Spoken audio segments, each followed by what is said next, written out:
Hi friends, ఈరోజు interesting audio నవల వచ్చేసి తాళ్ళపల్లి శంకర్ గౌడ్.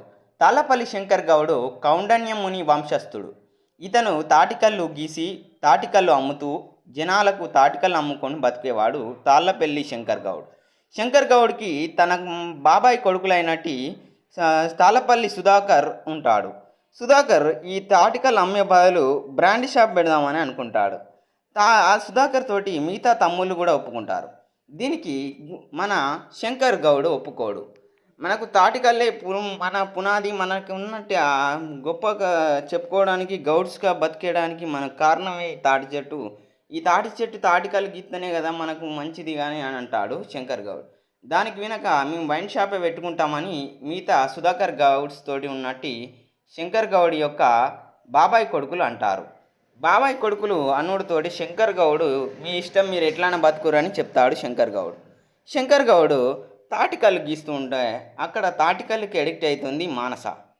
మానస అనే అమ్మాయిని తాటికల్లుతోటి శంకర్ గౌడ్ ఎక్కువగా ప్రేమించడం జరుగుతుంది.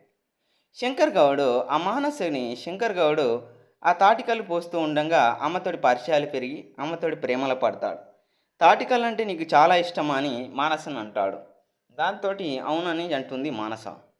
ఇద్దరికి మధ్యలో ప్రేమ పుడుతుంది. ఇద్దరు పెళ్లి చేసుకోవాలని డిసైడ్ అవుతారు. ఆ విధంగా శంకర్ గౌడ్కి పెళ్ళి అవుతుంది. శంకర్ గౌడ్ చాలా వరకు తాటికల్లు గీసి అమ్ముతాడు. మిగతా తాళ్ళపల్లి సుధాకర్ రావు ఈ తాటికల్లు మనకు పనికిరాదని, ఈ బీర్లు, ఈ బ్రాండ్లు, ఈ వైన్స్ అమ్ముకుంటేనే మనకు పనికి వస్తుందని అనుకుంటాడు సుధాకర్ గౌడ్. సుధాకర్ గౌడ్కి మొత్తానికి ఈ ఈ తాళ్ళపల్లి శంకర్ గౌడ్ అంటే నచ్చదు. ఎప్పటికీ పల్లెటూరులోనే ఉంటాడు. శంకర్ గౌడ్ ఎక్కువగా రేణుకెళ్ళమ్మ భక్తుడు. గుడిలో ఏ పండుగ బోనాలు జరిగినా అమ్మవారికి నైవేద్యాలు అనిపించుకుంటూ ఊర్లో ఫెస్టివల్ చేస్తూ ఉంటాడు. చాలా వరకు ఊర్లో జనాలందరూ అతని ఫ్యాన్స్ ఉంటారు. శంకర్ గౌడ్ ఏది చెప్తే అది వింటారు. కానీ సుధాకర్ గౌడ్ చెప్పింది ఎవరు పట్టించుకోరు. సుధాకర్ గౌడ్కి డబ్బున్న శంకర్ గౌడ్ అంత ఫేమస్, పలుకుబడి ఉండదు. శంకర్ గౌడ్ని చంపేయాలని సుధాకర్ గౌడ్ తన బాబాయ్ కొడుకులైన సుధాకర్ గౌడ్ నిర్ణయించుకుంటాడు. దాంతో మల్లేశం, రాజేశం, సోమయ్య, పోషయ్య ఈ నలుగురు కలిసి ఈ శంకర్ గౌడ్ని చంపేయడానికి స్కెచ్ చేస్తారు.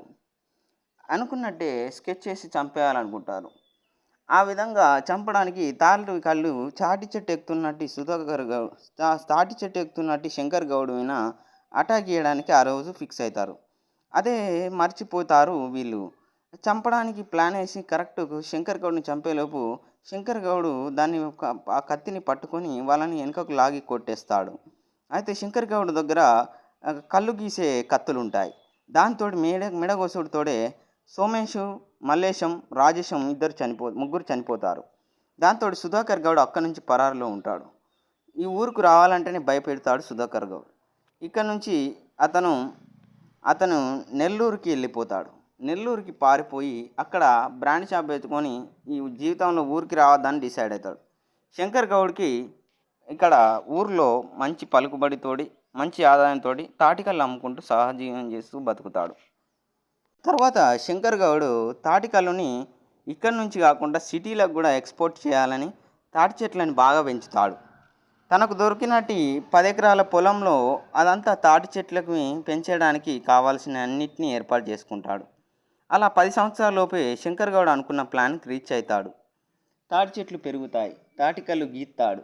ఆ తాటి చెట్టు మొత్తం కళ్ళు పడడం జరుగుతుంది. అయితే అతని చెట్లు ఎక్కేటప్పుడు అతని మామ అయినట్టు అంజు అనే వ్యక్తి ఉంటాడు. అంజు అనే వ్యక్తి తాటి చెట్టు ఎక్కగానే జారి కింద పడిపోతాడు. అతనికి అక్కడికక్కడే చనిపోవడం జరుగుతుంది. ఇదేదో దోషం ఉందని అయ్యగారిని అడుగుతాడు శంకర్ గౌడ్. ఇదంతా ఏమీ లేదు, అతను పొరపాటు వల్లనే జరిగింది, కొద్దిగా శాంతి పూజ చేయించుకుంటే పోతుందని అంటాడు శంకర్ గౌడ్ తోటి అయ్యగారు. తర్వాత చేయించుకుంటాడు.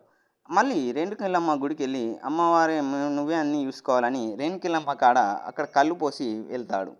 తర్వాత శంకర్ గౌడ్కి ఒక స్వప్నంలో అమ్మవారు కనిపించి నువ్వు చేస్తుంది మంచిదని, దీన్ని పెంచమని, దీని ఆదాయం పెంచమని, మన తాటికల్లు చరిత్ర అయినట్టు మన చెట్టు ఈతకల్లు గురించి, తాటికల్లు గురించి నువ్వే దీన్ని ఎక్కువగా అమ్మాలని శంకర్ గౌడ్కి అమ్మవారి కళ్ళలో కనిచి చెప్తుంది.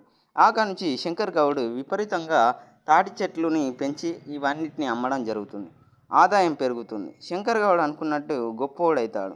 అతి తక్కువ కాలంలోనే కొంతమందితోటి అంటే కోటీశ్వరుడిగా మారిపోయే అవకాశాలు అతనికి వస్తాయి.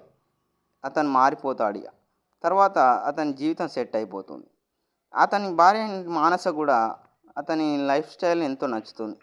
శంకర్ గౌడ్కి జరిగిన అన్యాయాలు, అతను లైఫ్లో ఎదుర్కొన్న సమస్యలు, ఎలా ఎదిగాడు అనే దాని గురించి ఈ ఆడియో నవల ఉంటుంది. తాళ్ళపల్లి శంకర్ గౌడ్ చాలా వరకు 10 ఊర్లకు ఫేమస్ అయినట్టి వ్యక్తిగా ఉంటాడు. ఈ విధంగా కౌండన్య వంశస్థులకు చెందిన వాడే ఈ శంకర్ గౌడ్.